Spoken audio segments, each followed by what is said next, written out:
आज भारत बंद है और आप यहाँ पर भंडारे की तैयारी कर रहे हो, ये क्या मतलब है?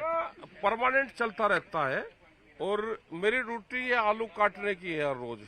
जब यहाँ रहता हूँ तो ये जो आलू का कटिंग होता है, क्योंकि इतना काम करना चाहिए, ये काम जरूरी है करना। अच्छा, लेकिन बात ये है कि आज जो भारत बंद है, इसको किस तरीके से आपको लगता है कि इसका कोई असर पड़ेगा? क्योंकि 10 महीने तो आपके हो गए, 11वें महीने में आपका आंदोलन चला गया है, अब चुनाव भी है, तो असर क्या ये राजनीतिक ज्यादा है या किसानी का मुद्दा ज्यादा है, क्या लग रहा है? ये तो किसानी का मुद्दा है, राजनीति तो मुद्दा नहीं है, ये किसानी का इशू है।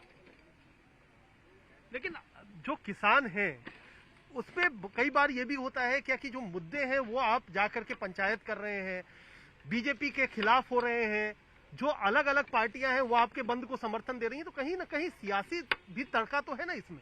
सियासी क्या होगा? कानून कौन लेकर आया और किसकी सरकार है, तो आंदोलन उसी के तो खिलाफ होगा। ये सत्ता छोड़ दे, कांग्रेस वाले को दे दे तो उनके खिलाफ रहेगा। हमारा सरकार के खिलाफ है, सरकार किसी की भी होगी उसके खिलाफ है। आज बंद से क्या हासिल करना चाहते हैं? आज बहुत सारी सड़कें बंद हैं, ट्रैफिक बंद है, क्या आपको लगता है क्या लोगों को मुश्किल होगी तो आपको फायदा होगा? लोगों को कोई मुश्किल नहीं है। बंद क्या देश में पहले नहीं हुआ कभी? उनसे पूछो न जिनकी आज सरकार है कि वे जब बंद करते थे तो उससे क्या फायदा होता था। हमने तो उन्हीं से सीखा कि भारत बंद भी होता है, मगर भाई भारत बंद होता है तो उसे भी करके देख लो, हो सके कि उससे कोई रास्ता निकल जाए।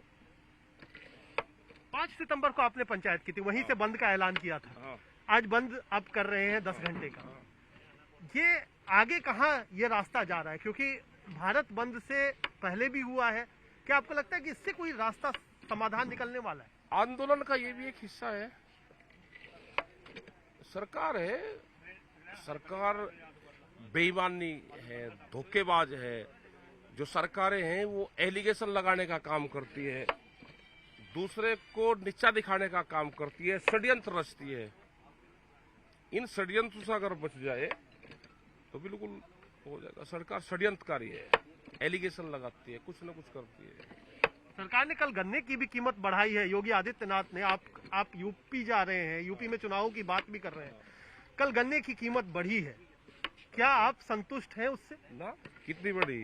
उन्होंने घोषणा पत्र में जब इलेक्शन लड़े, उन्होंने ये कहा था कि 375 रुपए पर क्विंटल हम सरकार आते ही देंगे। तो जब उनकी सरकार आई 17 में तो 375 रुपए देना चाहिए था, तो 50 रुपए का नुकसान हो रहा है।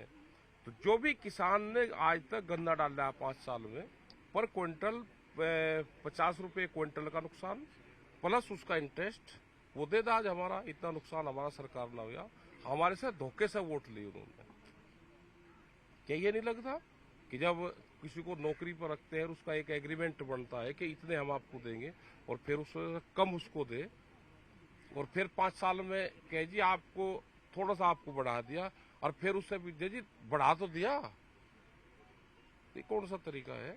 और जब उनके लोग घोषणा करते थे तो वे कहते थे कि हमारी सरकार अगर उत्तर प्रदेश में उसमें आएगी तो 450 रुपए क्विंटल हम गन्ने का भाव देंगे। तो क्या वे जबान से झूठ बोलते थे या कागज में जो लिख के दिया वो भी झूठ है? तो दोनों तरफ से झूठ बोलते हैं क्या ये? लेकिन बात ये भी होती है ना कि आप हर बात को केवल नकारात्मक दृष्टिकोण से देखते हो। बढ़ोतरी हुई है ये तो आप मानोगे ना, तो कम से कम जितनी बढ़ोतरी हुई है उसके लिए तो सरकार को आप क्रेडिट धन्यवाद दे दे, क्रेडिट कहीं का दे दे। हमारा जो हिसाब किताब वो कौन करवाएगा?